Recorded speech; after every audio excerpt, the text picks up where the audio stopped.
Bonjour, aujourd'hui je suis avec Erwan et avec Cyril et nous allons parler de l'affaire Mega Upload. Bienvenue dans Extra Life.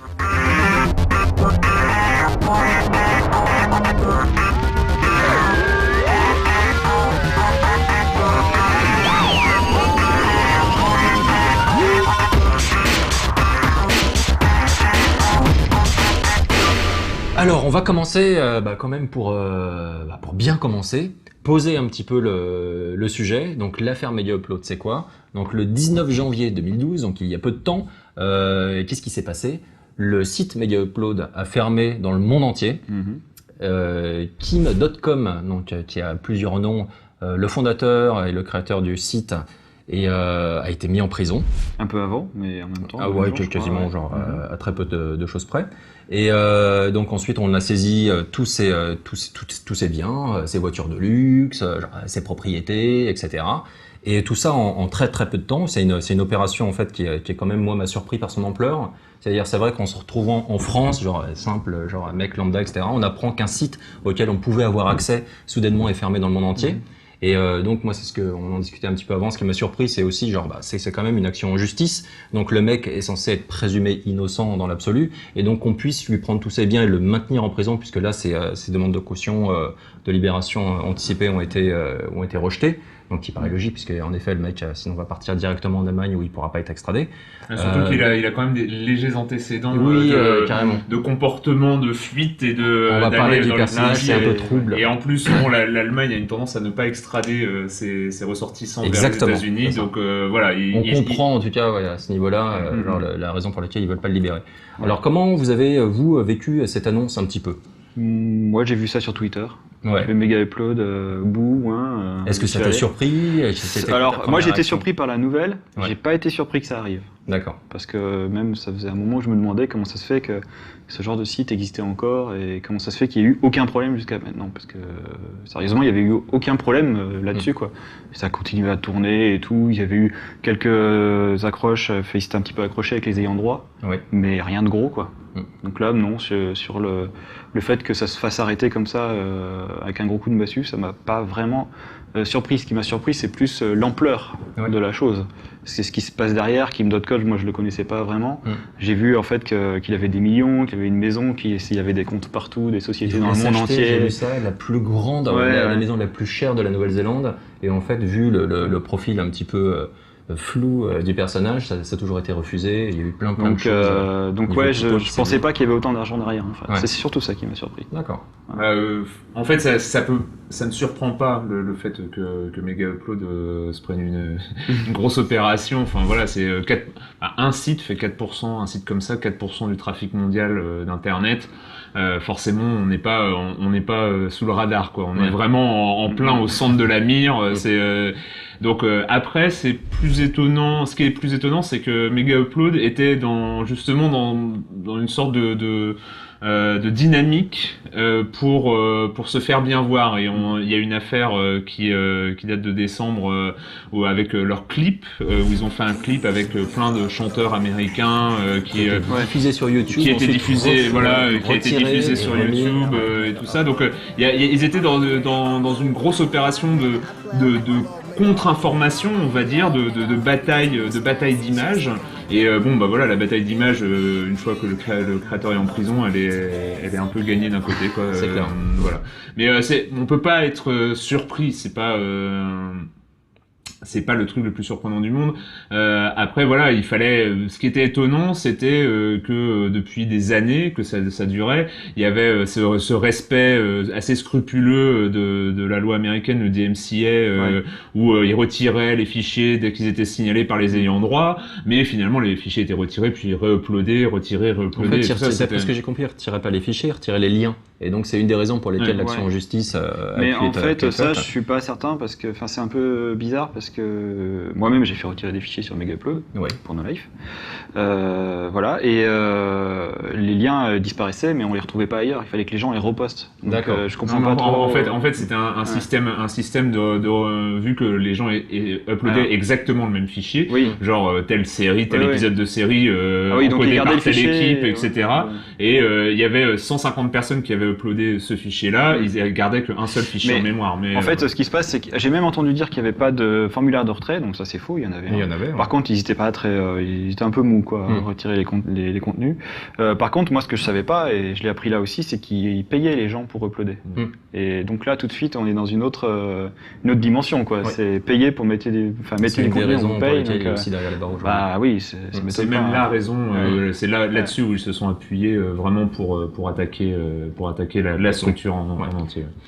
Alors comment, sur ce type d'affaires, quand même, qui est assez pointu, qui touche genre la technologie, qui touche également des histoires de droit, des histoires juridiques, genre à une échelle assez énorme, comment est-ce qu'on gère ce type d'information au sein d'une rédaction comme Libération? Genre parce que c'est pas évident du coup d'écrire un papier un petit peu à chaud, qui soit genre bien argumenté, genre avec du fond, genre être sûr d'avoir de bien dire les bonnes choses, c'est loin d'être évident. D'une part, on est hyper bon. Hein non, je déconne. Mais en fait, le fait est que, en tout cas, à écran.fr, on a quand même un peu d'expérience sur toutes les problématiques de partage, toutes les problématiques d'ayant droit, de droit d'auteur, de copyright, de choses comme ça. Donc c'est vrai que, bon, d'abord, de toute façon, il faut traiter l'actualité à chaud. On en a parlé dès jeudi soir sur écran. Et après, c'est là où ça devient plus intéressant. En fait, c'est après où ça devient plus intéressant, c'est problématiser le sujet, voir toutes les conséquences qu'il y a, parce que la conséquence primaire qui est je ne peux pas regarder Dr House le lendemain où du jour où c'est diffusé aux États-Unis, c'est la première conséquence. C'est celle qui concerne énormément de monde. Je sais pas vous, mais moi dans le métro, j'ai croisé à plusieurs reprises des gens qui parlaient méga upload. C'était le sujet de conversation. Bah oui, les gens sont habitués à regarder, je sais pas, Grey's Anatomy, Dr House, les experts ou quoi que ce soit sur méga upload, ils sont frustrés. Donc il y a vraiment ça. Et après c'est toutes les conséquences, c'est tous les micro sujets par exemple sur le contenu légal, justement parce qu'il y a des gens qui utilisaient méga upload pour simplement stocker leurs films de famille, pour stocker parfois dans le domaine du jeu vidéo, donc des mods, des choses comme ça. Le département de la défense américain a réagi là-dessus aujourd'hui, le jour où on tourne là. Ils ont dit, de toute façon, déjà dans les conditions d'utilisation de Mega Upload, c'était marqué que c'était pas un service de stockage à long terme. Donc c'était juste temporaire et que si eux-mêmes pouvaient enlever le contenu quand ils voulaient, donc c'est à toi de garder une sauvegarde de ton contenu, d'une part. Et d'autre part, c'est vrai qu'ils ont aussi dit que vu qu'il y avait beaucoup d'activités illégales, ils pouvaient pas faire le partage entre les fichiers légaux et les fichiers illégaux, et que tant pis pour ceux qui avaient mis des fichiers légaux sur Mega Upload. J'ai envie de dire que ça aurait pu être le cas avec n'importe quel hébergeur. Un hébergeur qui a beaucoup de fichiers illégaux, qui fait pas grand chose pour les enlever ou qui met un peu de mauvaise volonté, il est victime d'une action en justice, et même si tu as des fichiers légaux dessus, ils disparaissent aussi en même temps. Donc, et ça, l'air de rien, en fait, c'est une mauvaise image aussi pour tout ce qui est contenu numérique. C'est-à-dire qu'en gros, genre maintenant, on se dirige tout doucement vers la disparition du format physique. Donc nos films, nos jeux vidéo, etc. seront sur des disques qu'on aura téléchargés, etc.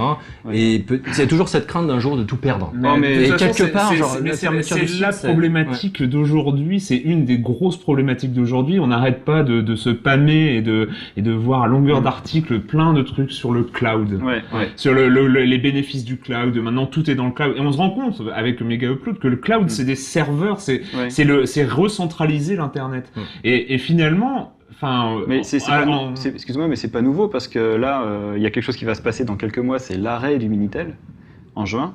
Et moi, j'ai fréquenté pas mal. Ça tournait encore. Oui, ça tournait encore. Okay. Et moi, je fréquentais un service Minitel de messagerie. C'est là que j'ai rencontré, par exemple, Alex et d'autres personnes dans les années 90. Et ce service s'est arrêté il y a quelques années. Et on a tout perdu. On a perdu nos messages, les forums, etc. Et puis en plus, là, t'avais pas moyen de... mais non, c'est qu'en fait, le serveur est tombé en panne et ça coûtait trop cher. Enfin, il y avait plus de pièces et tout, donc ils ont... c'est pas nouveau. La problématique, en allant dans la prospective et peut-être dans la science-fiction, mais imagine demain Facebook. Imagine, les gens aujourd'hui utilisent Facebook comme un service, mais c'est centralisé, c'est chez quelqu'un, c'est une société. Facebook fait faillite du jour au lendemain. Il y a par exemple, il y a une crise publicitaire qui n'a rien à voir avec celle qu'on a eue et tout ça, mais où genre la publicité baisse de 99% sur Internet. J'en sais rien, les crises économiques en ce moment c'est la mode. Facebook en 2 mois n'a plus de cash. J'en sais rien, c'est de la pure science-fiction. Et d'un coup, vu que c'est un modèle centralisé d'Internet, on perd automatiquement ce qu'il y avait sur Facebook. Mais Et c'est un des dangers de cette centralisation. Et c'est pour ça que la problématique de Mega Upload, c'est vachement intéressant dans tous ces sujets qui découlent de là. Nous, on a traité un sujet avant-hier qui est pour moi un des sujets capitaux, parce que le contenu légal de Mega Upload m'intéresse pas vraiment, parce qu'on est aussi dans un peu l'hypocrisie. Voilà, je télécharge des distributions Linux sur peer-to-peer, oui d'accord, ok. Mais c'est pas vraiment le sujet. Par exemple, il y avait un site qui s'appelait La Caverne des Introuvables, qui est un exemple typique, c'est-à-dire que lui, il n'était pas dans la légalité, parce qu'il mettait à disposition des films, qui n'étaient pas des films du domaine public. Sauf que c'était des films qui n'étaient pas réédités, c'est-à-dire c'était des encodages de vieilles VHS ou de vieilles enregistrements sur magnétoscope de films qui étaient passés à la télé, mais qui n'étaient pas disponibles dans le commerce, ni en VOD, ni en DVD, ni rien. Et donc, il mettait ça avec une seule règle: dès que le film est réédité, j'enlève. Voilà, c'est quand même... Alors, bon, les ayants droit détournaient le regard, on va dire, n'ont jamais accepté. Le mec était toujours dans une insécurité juridique, comme c'est un des gros soucis, cette insécurité juridique. Et là, d'un coup, fermeture de Mega Upload, et il perd tout. Et là, il y a une mémoire collective, et il n'y a pas que ce site-là, il y a des sites de musique obscure qui ont été tirés à 60 vinyles il y a 20 ans. Comment est-ce qu'on fait? Le gars qui faisait ce site, en fait, il aurait dû héberger lui-même les vidéos. Il l'a fait sur Mega Upload pour des raisons de facilité, et qu'il voulait pas payer l'hébergement lui-même. Pour deux raisons. Il y avait une raison de facilité et de coût. Mais oui, c'est ça. Il voulait pas payer. Donc et une deuxième raison, c'est l'insécurité juridique, parce que si tu héberges toi-même tes vidéos, c'est lui qui va en tôle. Alors qu'il y avait toujours et qui perd sa 2 chevaux. Et il y avait toujours cette sécurité en hébergeant les trucs sur Mega Upload. C'est Mega Upload qui va avoir les zones menus, et puis moi je peux dire je n'héberge que les liens. Donc c'est tout ce genre de truc, mais on vient de perdre quand même tout un pan de culture, la culture rare en fait, pas les blockbusters, on s'en fout. Le dernier album de Lady Gaga, de toute façon c'est pas sur Mega Upload que les gens peuvent continuer à aller le chercher s'ils veulent. Mais c'est tous ces trucs là, les trucs obscurs, les trucs un peu bizarres. Zanavicius avait réagi là-dessus, le réalisateur de The Artist. Il a réagi là-dessus sur Mega Upload. Il a dit que bon, c'était pas normal qu'un tel site existe. Il a dit en même temps, j'ai fait le grand détournement il y a quelques années et on peut le trouver que sur le net parce qu'il a jamais été édité. Donc il dit il y a des choses qui manquent, qui n'existent pas dans le commerce. Il y a des choses qui transitent librement grâce au net, genre qui sont purement culturelles et pointues. Des œuvres qui existent que par Internet. Ou qui continuent à exister que par Internet. Donc là, il y a une vraie problématique. En fait, il faudrait qu'il y ait un statut d'œuvre abandonnée qui soit automatique quand les œuvres sont pas rééditées. De toute façon, le débat à mettre en place est bien plus large. C'est un autre des sujets qui est vachement intéressant avec Mega Upload. C'est tout le principe même du partage non marchand. C'est-à-dire que Mega Upload, c'est l'enfant d'Adopi. En allant pas en cherchant très loin, c'est-à-dire qu'en surveillant pas en criminalisant, mais en surveillant spécifiquement le peer-to-peer, qui est le système de non-marchand, c'est-à-dire qu'il n'y a pas un mafieux bizarre, champion de Counters de Modern Warfare 3 qui se fait 150 millions d'euros à l'autre bout du monde. Le peer-to-peer, personne se fait dessous, c'est vraiment du partage non-marchand. Mais c'est ça qu'on surveille, et du coup, les gens, ils vont regarder, ils vont. Mais ça a été l'idée de la création d'Adopi. Voilà. Et on a eu une explosion comme ça. Finalement, à ce niveau-là, peut-être que sans doute que la fermeture de Mega Upload peut avoir peut déclencher quelque chose d'intéressant. Ce qui est fou, c'est que les gens payaient. Pour aller sur Mega Upload, ils payaient. En gros, cet argent partait. En fait, donc là, c'est des chiffres du FBI. Donc, ils toucheraient depuis septembre 2005 donc 175 millions de dollars, dont 150 millions de dollars pour les seuls abonnements premium, et donc il y aurait 25 millions pour les recettes publicitaires. Donc c'est vrai que c'est des chiffres assez énormes. Et oui, ça c'est impressionnant. On va parler un petit peu du fondateur Kim.com. Kim Schmitz. Kim Schmitz, voilà, qui a changé de nom plusieurs fois. C'est vrai que Kim.com, c'est quand même cool. Moi, ça me fait penser à. C'est merveilleux. Vous avez vu cette histoire avec donc c'est en NBA, un joueur de basket qui s'appelait Ron Artest, qui a changé son nom donc là cette saison, et il s'appelle Meta World Peace. Meta World Peace. Ah, c'est bien. C'est drôle. Dans Type.com, c'est pas mal aussi. Donc le mec avait des voitures de luxe, il avait un passé juridique chargé, donc il était genre un petit peu toujours dans les rubriques People en Nouvelle-Zélande. Il avait des déclarations et une personnalité qui clairement agaçait beaucoup de gens. Est-ce que sa personnalité a contribué également à faciliter cette action du FBI, la fermeture du site, sa mise je pense que le casting est génial. Le casting est incroyablement bien pour... C'est le mec idéal pour se faire arrêter. C'est vrai, je veux dire... Dans 5 ans, on aura un film. Tu rigoles, dans 5 ans, on aura un film. Et moi, je prédis Philip Seymour Hoffman dans le rôle principal. Peut-être. Mais c'était le casting idéal. Enfin, je veux dire, je pense pas, personne ne s'est senti réellement solidaire de Kim Schmitz ou Kim Dotcom. Voilà, c'est le mec, on l'arrête, un sorte de parvenu qui fait un peu n'importe quoi, qui a des problèmes avec la justice depuis des années, qui flambe, qui s'achète des voitures roses, enfin voilà. Personne... Et c'est un super joueur à Call of Duty. Voilà, Modern Warfare 3. Mais personne peut se sentir solidaire de ce genre de personnalité. Donc c'est vraiment la personnalité idéale de ce genre d'arrestation, quoi. Après, voilà, c'est caricatural aussi. Ouais. C'est une caricature.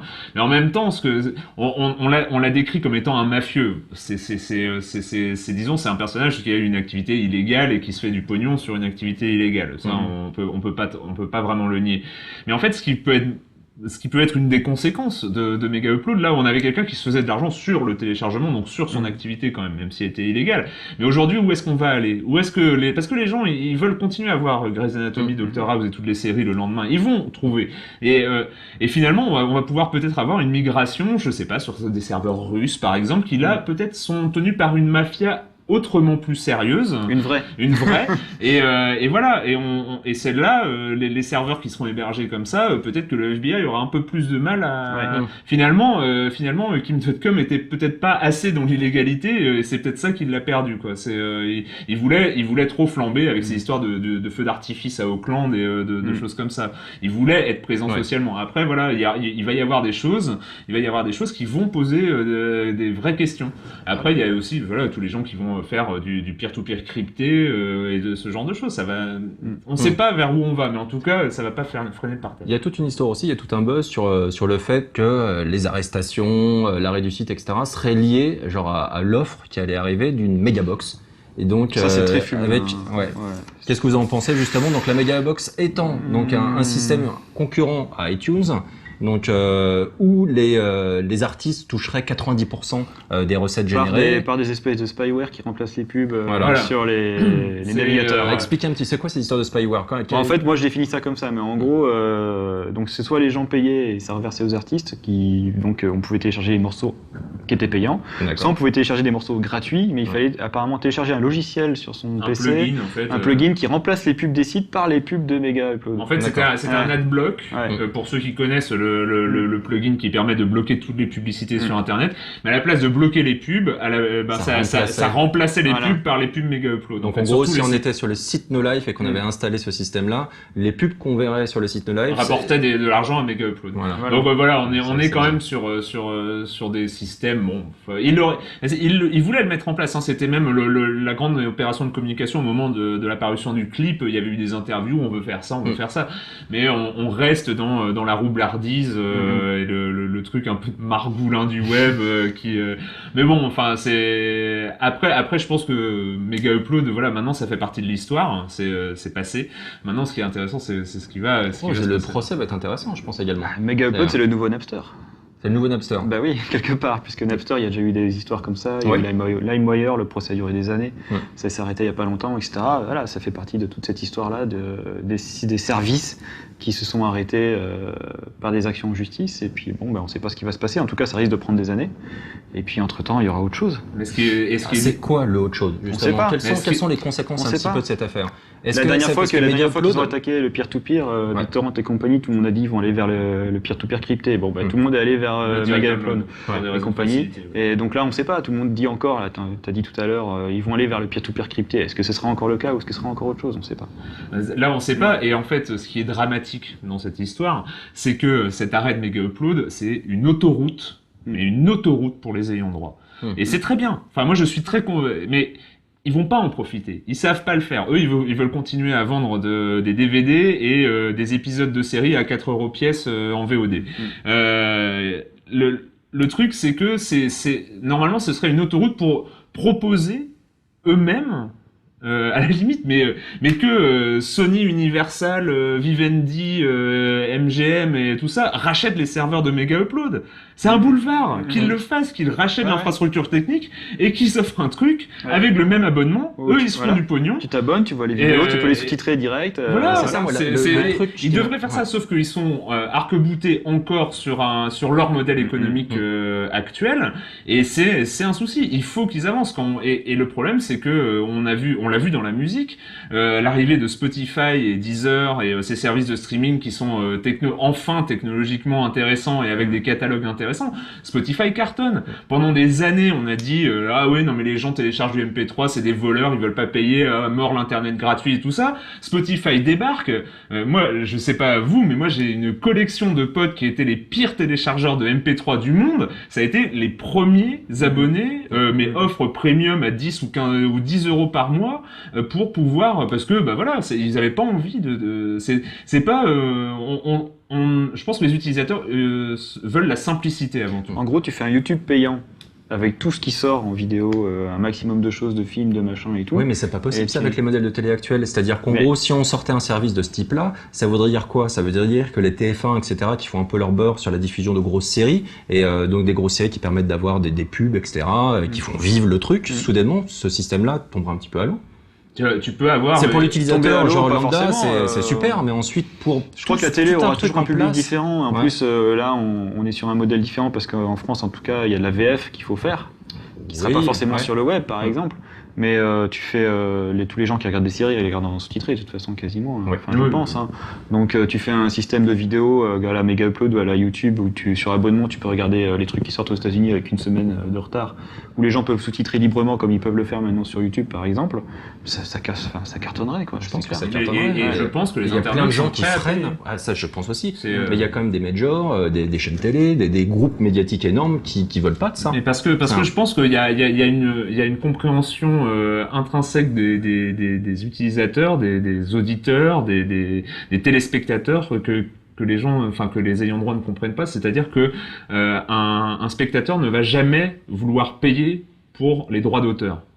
On s'en fout quand on regarde. Je veux dire, j'allume ma télé, je regarde une série, je paye pas. Enfin, on veut pas payer on n'a jamais, les utilisateurs n'ont jamais voulu payer pour les droits d'auteur. On veut payer pour un service, on veut payer pour.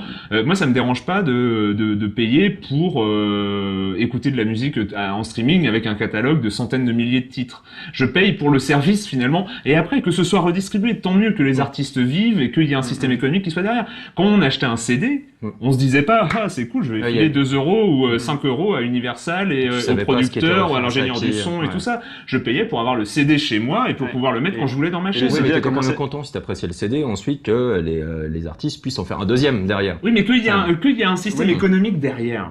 Et c'est pas ton affaire. C'est pas ton affaire. Moi, ça m'intéresse quand même en tant qu'utilisateur. Il y a un truc que j'adore. Je me dis, si je l'achète et si l'argent va dans les bonnes poches, etc., ils vont continuer. Oui, mais le CD, regarde, le CD a commencé à se casser la gueule. Le CD a commencé à se casser la gueule au moment où c'était moins intéressant que le MP3.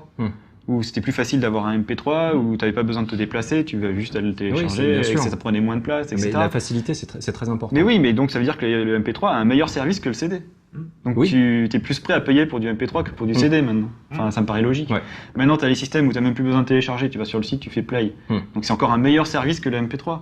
Donc voilà, faut aller vers le meilleur service, et c'est là que les gens ont envie de payer. Ils ont envie de payer pour un meilleur service. Faut pas chercher loin. Voilà. Donc Mega Upload est peut-être un vrai modèle que l'on devrait peut-être s'inspirer. C'est ça en fait que je regrette un petit peu, c'est-à-dire qu'en gros ils ont tout fermé, gros coup de massue, gros coup de com, etc. Ça fait peur à tout le monde, etc. C'est impressionnant, les US sont trop forts. Et mais derrière tu te dis genre peut-être qu'ils auraient dû d'abord lui faire payer une énorme amende par exemple, et faire en sorte que tout ce qui a été mis en place, qui techniquement marchait super bien, puisse être converti vers quelque chose de légal et que ça puisse profiter enfin à tout le monde et qu'on puisse regarder des séries américaines. A priori, ils travaillaient quand même vers ça. A priori, ils discutaient quand même avec des ayants droit et le dialogue passait pas. Le fait que leurs serveurs soient un peu dans le monde entier avec des trucs à Hong Kong et tout, c'était un peu... à mon avis, ça aurait été dur. C'est-à-dire que Mega Upload n'aurait pas voulu, ils n'auraient pas pu. Une nouvelle fois, c'est la personnalité du personnage qui ressort et qui a peut-être fait... C'est une société qui a commencé dans un système un peu flou, un peu illégal, qui a persévéré dans l'illégalité malgré ce qu'on peut en penser. Donc je pense que essayer de faire un accord avec ces sociétés-là, puis surtout que les ayants droit ne veulent pas. Ouais. Non, mais là, il faudrait justement profiter pour proposer aux internautes un vrai service, quoi. Enfin, quelque chose qui avec un catalogue. Mais ça ne se fera pas. Mais ça ne se fera pas. Normalement, enfin, je veux dire, dans le monde idéal, dans mon monde idéal, on va dire, je vais pas dire, mais on devrait estimer un budget culturel mensuel en absolu. Quelle est la somme maximum en moyenne que peut dépenser un citoyen un citoyen pour la culture? Genre, on peut estimer ça, je sais pas combien de CD ou de DVD on achetait au moment où on achetait beaucoup de culture. On va dire peut-être 30 € par mois, j'en sais rien. Et peut-être en fonction du salaire, un truc social, j'en sais rien. Mais pour 30 € par mois, qui est la somme maximale que je peux dépenser pour la culture, j'ai accès à toute la culture. C'est tout le principe. Et j'aurai accès, mais quand je dis à toute la culture, c'est à toute la culture, aux bouquins, aux CD. Pourquoi limiter? Il n'y a plus de coût de reproduction. La copie se fait à coût zéro maintenant, pratiquement, modulo la bande passante. Pourquoi limiter les gens dans leur accès à la culture par principe? Si ils payent le maximum qu'ils peuvent payer dans des sommes raisonnables, et je sais pas, peut-être 50 € par mois, j'en sais rien. Pourquoi limiter? Tout est disponible. Pourquoi est-ce que pour une somme fixe, j'aurais pas accès aux séries que je veux, aux films que je veux, à la musique, aux bouquins, aux BD, aux jeux vidéo et à ce genre de choses? Sachant que je ne dépenserai de toute façon pas plus. Le pire, c'est que le système de Mega Upload, s'il avait été légal, résolvait un autre problème qui a été, qu'on connaît depuis que les gens parlent de la licence globale, c'était le problème de la répartition. Oui. La licence globale, le problème, c'était à qui on donne l'argent et sous quelle proportion. Là, tu peux savoir qui a regardé quoi. Oui. Donc le problème de la répartition est à moitié résolu déjà. Donc voilà. Mais pour ça, il faut un service un peu centralisé, ou alors il faut que tous les gens qui font les services se mettent d'accord. Ouais. C'est pas près d'arriver, à mon avis. Bon. On va voir. De toute façon, ça arrivera. Je pense qu'en termes d'usage, Mega Upload a changé beaucoup de choses. Est-ce que pour conclure, est-ce que pour vous, donc la fermeture de Mega Upload, c'est une page noire de l'histoire du net? Je pense que en tant qu'internaute, en tant qu'usager, moi j'étais pas un vrai utilisateur de Mega Upload, mais je pense que ça restera un très très mauvais souvenir pour beaucoup de gens. Ce sera vraiment un moment, oui, ce sera vraiment de la génération actuelle. Parce que le pire, c'est qu'en fait l'offre proposée clairement était illégale, mais aujourd'hui, mais aujourd'hui l'alternative légale pour continuer à consommer comme la plupart des gens le faisaient, n'existe pas. C'est vrai que c'est assez hallucinant quand on y réfléchit. Non, c'est hallucinant. Et puis, il y avait des contraintes, ce truc de 72 minutes et attendre 56 minutes pour que... Il y a une parodie qui a été faite de la série Bref, qui fait le buzz, qui est rigolote. C'est très bien, mais on voit que toutes les contraintes qu'il y avait, les gens étaient capables de continuer à utiliser avec ces contraintes-là. On voit qu'il y a une envie des gens, et il faut utiliser cette envie pour faire des choses. Et pas la briser comme ça, et puis de toute façon c'était illégal, ils n'ont payé pas les ayants droit, c'est mal, c'est le mal. Enfin, il faut sortir d'un truc manichéen. C'est possible qu'on soit encore obligé d'attendre 10 ou 15 ans avant qu'il y ait quelque chose. Si, moi je pense. Parce que il faudrait que ça change à la tête des sociétés qui gèrent les droits, en fait. Donc, moi je pense qu'il va encore y avoir une étape avant qu'on arrive à une solution potable. À mon avis, là, ils sont pas prêts de se réveiller encore là. Ah non, bon, on est d'accord. On aura sans doute l'occasion d'en rediscuter plus tard, en espérant qu'on ait avant 15 ans une offre légale intéressante qui permette de voir Locke, par exemple. J'aimerais bien voir la série Locke, qui va commencer en diffusion genre fin janvier aux US. Et clairement, le temps que Canal ou une autre chaîne récupère les droits, etc. Cette série-là, je suis pas prêt. Je vais pas. Tu sais que déjà il parle. Ah bon, tu sais. Tu sais pas comment la récupérer Non, je sais pas. Pardon. Il commence juste à lancer des services d'abonnement où c'est pas à l'acte que tu payes, donc c'est à l'abonnement. Tu peux regarder tout ce que tu veux pendant que tu es abonné. En fait, c'est ce qu'on fait sur No Life Online depuis 2 ans. Oui, tu vois, par exemple. Ça marche bien. Avec No Life est précurseur. Exactement. Quelque part. Bien, merci beaucoup d'avoir participé à cette émission. Le sujet a été compliqué. Donc, on se retrouve très très bientôt pour un prochain Extra Life. D'ici là, ciao.